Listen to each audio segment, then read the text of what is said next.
Good morning, guys.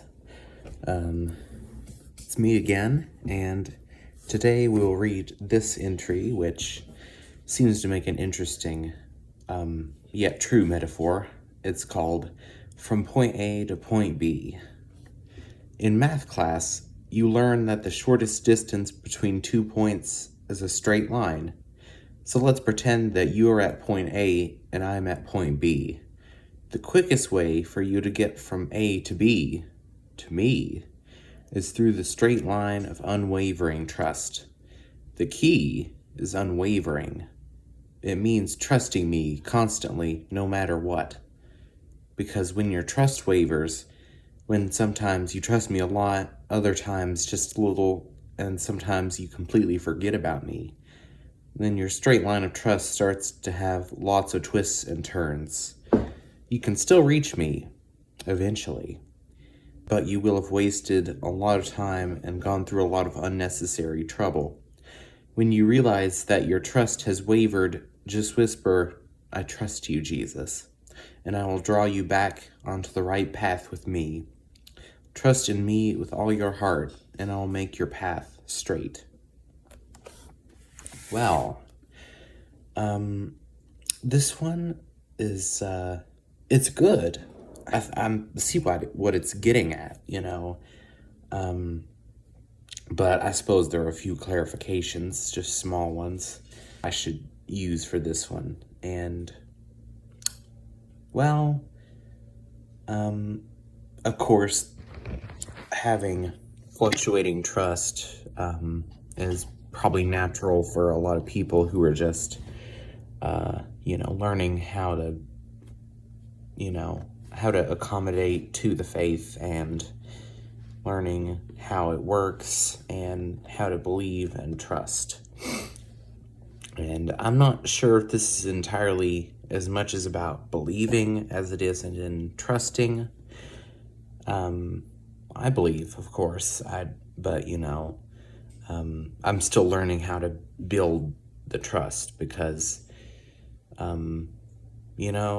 you never really know what happens, and it's difficult to trust things sometimes when I understand that's not exactly how God works, especially when bad things are so prone to happen in this world all the time nowadays.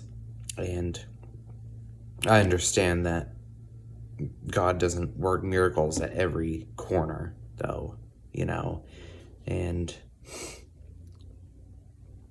it's difficult at first, but, you really have to get into the groove of it and understand how God actually works in the world, which I can't even fully explain myself. And the appreciation of nature and, our existence in itself it's a good place to start, at least learning how to trust and appreciate the things that do happen. And, just because you have trouble trusting or, if you really in your heart want to know and trust God, that's what matters. Well, but it's important to realize that, of course, what would set a believer with doubts or issues apart from someone who's an outright atheist would be that, if you're frustrated with God or, anything along the lines of it, or if you're trying to trust in God at least, well, an atheist just wouldn't really care at all because they wouldn't believe, period. They can't feel angry at something they don't think exists. And, it's not like they're afraid of anything. That's why, to us believers, that they can seem to do or say crazy things or quite scary things sometimes, even though that's not even the point of this message.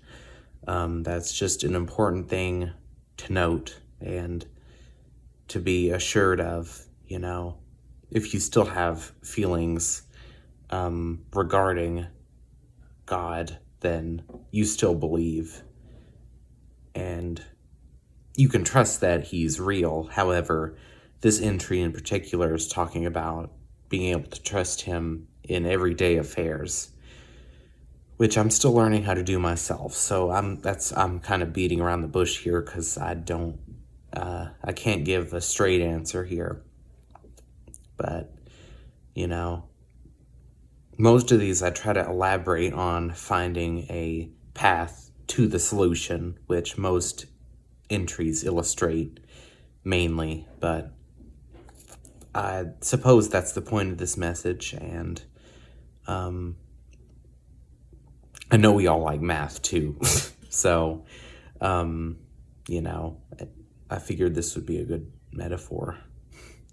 So thanks, guys, once again, and I'll see you tomorrow, Wednesday.